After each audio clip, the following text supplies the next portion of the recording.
This was a feminist masterpiece. When we say all men, we mean all men. Fuck all men. If you hate men, this is a great movie. I feel like any man who watches it is just gonna feel attacked, and like, as you should, because men ain't shit. But I believe in women. Okay.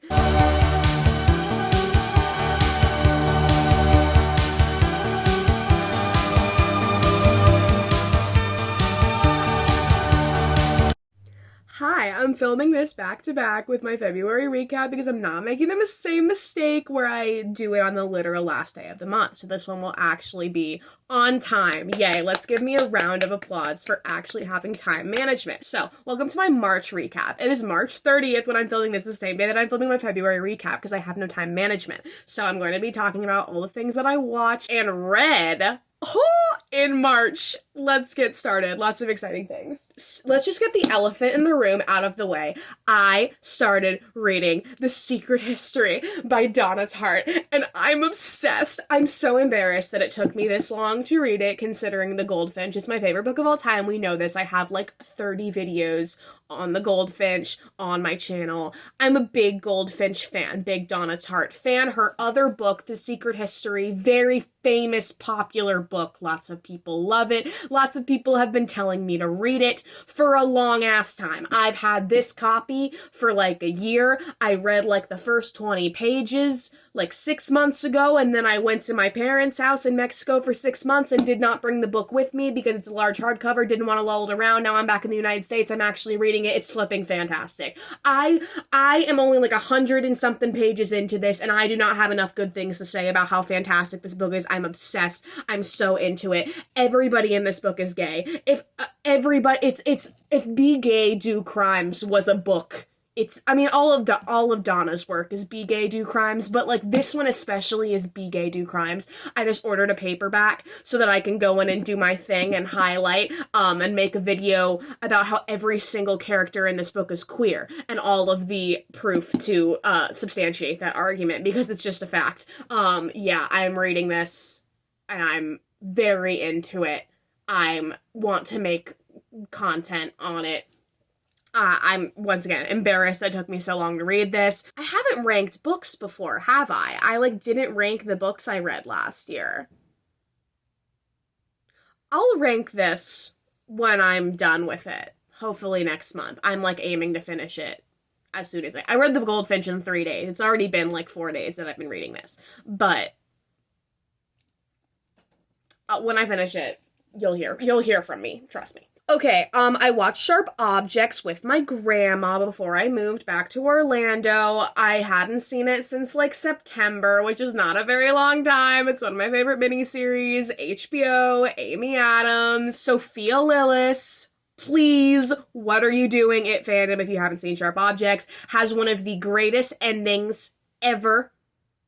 No context, no of any show, of any, ever. Fantastic ending. So good.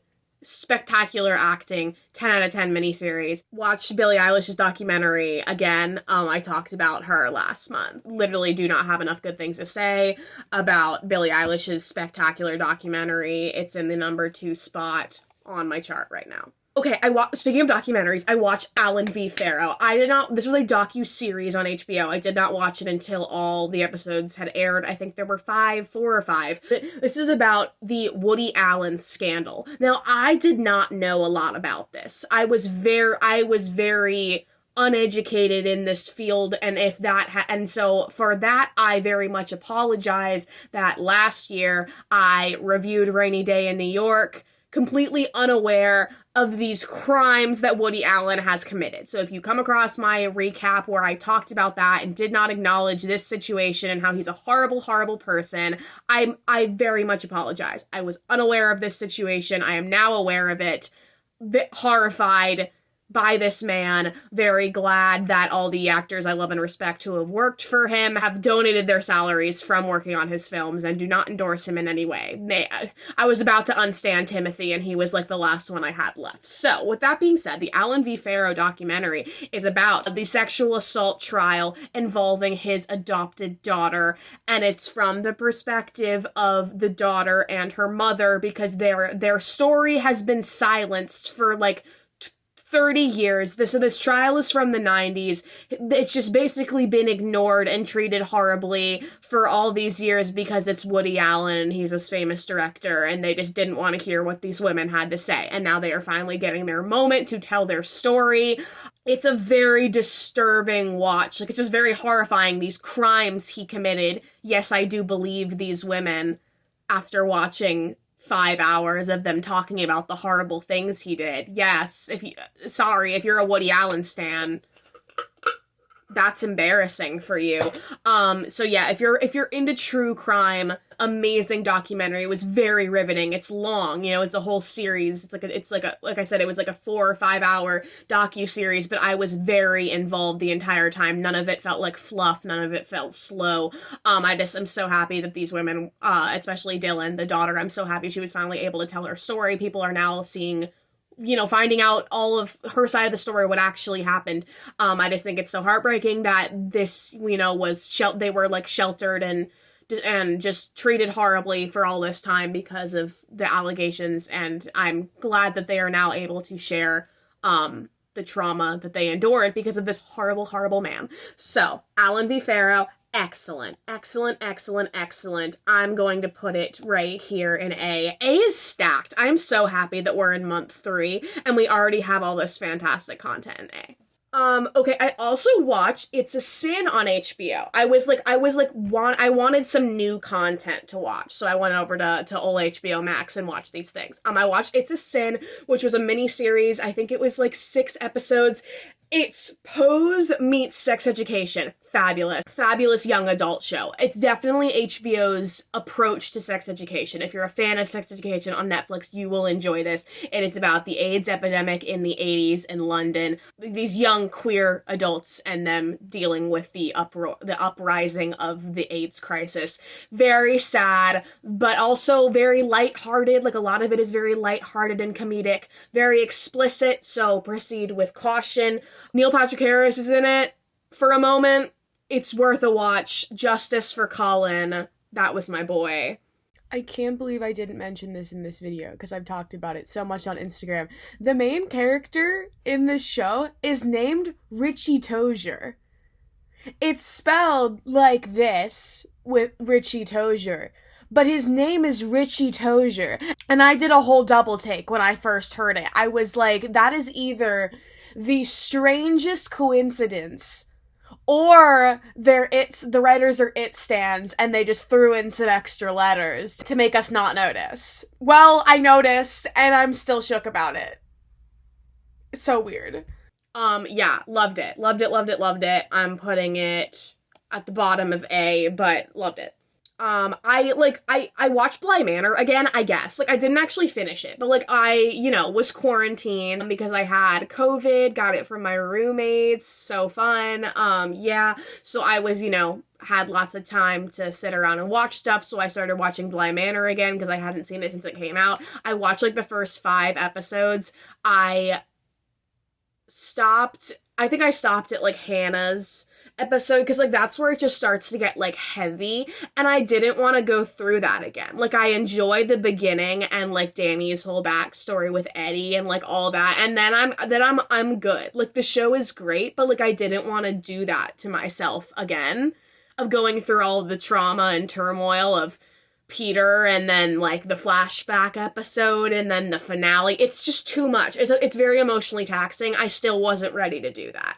So, we stand Bly Manor, but yes. Okay, I watched Sound of Metal on Amazon Prime, which was one of the Oscar noms, I think. It's definitely nominated for some Oscars. I'm pretty sure it's nominated for it's one of the Best Picture nominations. My mom was, like, absolutely obsessed with this movie, and, like, told me to watch it. I actually watched this on the day that I found out I had COVID, so kind of associated bad memories memories with it. This was an incredibly stressful movie. This gave me, like, Whiplash energy, which is one of my favorite Oscar nominees of all time, but it was basically about this heavy metal drummer who, like, becomes deaf. Like, this is what A Star Is Born tried to do, with that whole plot line with, like, what is his name?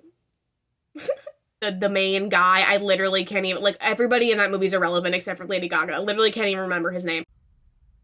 I'm so sorry for forgetting that Anthony Ramos was in A Star Is Born. I stan him as well, don't worry. Where, like, he was, like, losing his hearing, and then they like, never brought up that plot line again. Like, it never had any importance. This is what they were trying to do. This was very, very, very well done. The sound design was incredible, and the acting of the main actor was incredible. Also, Olivia Cooke was in it. Fucking love Olivia Cooke. I'm a Bates Motel stan in my core. So, yeah, the ending was really beautiful, too. Like, the last scene I really loved. But, overall, this was a very stressful experience, and I don't know if I would watch it again. Like, this was, like, I was talking to my mom about it yesterday. Like, this is not, like, a Whiplash or a Call Me By Your Name, where it's like, you know, one of the Oscar nominees that I'm like, this is like the movie of a lifetime and I'm gonna watch this 20 years from now. Like, it's not one of those for me, but I did think it was very good, and I don't have anything bad to say about it other than that just, like, the experience was very stressful because I had COVID, and then, like, it was just, like, a stressful, like, he was just, like, going deaf, and it was just, like, very stressful. Stressful. I don't know whether to put this in B or, like, at the very top of B or the end of A. No, it's very good. It's very good. I'm putting it at the end of A. Y'all, so apparently I hate myself because I started watching Pretty Little Liars again. So if you for some reason been around for a hot minute, I used to do Pretty Little Liars videos. I did, like, weekly reviews during season 5. I was obsessed with this show in, like, middle school and high school, and I have not seen the beginning of this show since I was in middle school when I first watched it. So I was like, you know what? I need, like, some mindless entertainment to get me through this virus. Let me watch Pretty Little Liars because it's on HBO Max now. I've had such a good time. Like, I'm not even gonna lie to you, because the show is stupid, right? It's terrible. But, like, I have had the loveliest time rewatching it. I'm on season 3 right now. I'm gonna stop after season 4 because that's when it gets really bad. Like, I can't handle it after Allison comes back. I can't do it. It's not good. None of it is good. None of it is good. But, like, this, it just makes me upset because this show could have been a cult classic. Like, this show could have been a show that, like, 20 years from now, we're like, oh, you want it? This could have been like a Gilmore Girls. This could have been like a staple teen show from the 2010s. And while I still think that it is, like, as a concept and, like, the start of it is very good, like, you know, it has a really good setup, like, the execution of the latter half of the show is just so awful that it's, like, not worth recommending to anybody. Like, you're never gonna tell anybody to watch Pretty Little Liars, because if they get invested, they're just gonna be upset because the second half of the show is just so bad that it's not even worth it.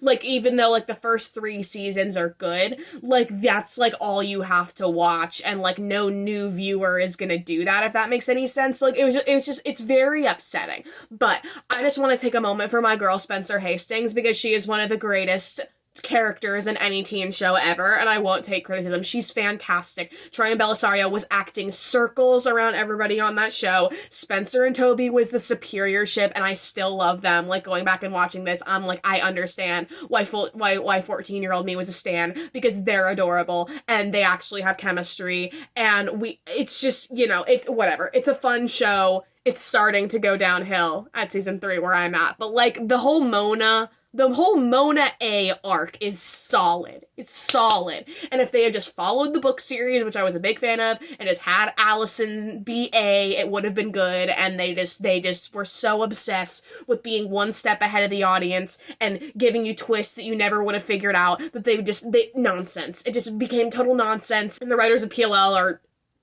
delusional, and I never watched the Perfectionist spinoff because I just don't care. I don't care. I'm past this point in my life, but I am enjoying reminiscing on the nostalgia that was early PLL.